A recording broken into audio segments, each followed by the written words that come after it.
Hello friends, आज की इस वीडियो में हम देखेंगे कि कक्षा 10 की इंग्लिश विषय के पाठ को किस प्रकार से याद करें। तो सबसे पहले आपको अपनी किताब के पाठ को देखना है, उनकी संख्या कितनी है। मान लीजिए आपकी किताब के पाठ की संख्या 8, 9, 10 या फिर 11 है।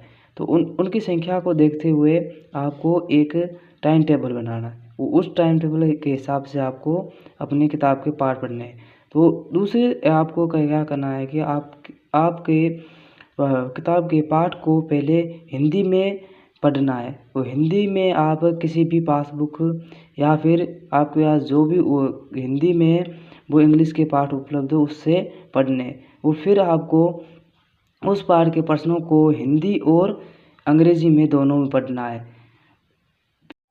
एक और बात आपको मैं बता लूँ कि किसी भी एग्ज़ाम के में 10वीं 11वीं 12वीं के हाफ ईयर एग्ज़ाम में 70% कोर्स आता है आपका, कितना 70% कोर्स आता है। और फुल ईयर में आपका 100% कोर्स आता है। यानी कि आपके मान लीजिए इंग्लिश विषय में 8 पार्ट है तो इनके 6 पार्ट आएंगे, और यदि 10 पार्ट है तो उनके आएंगे 7।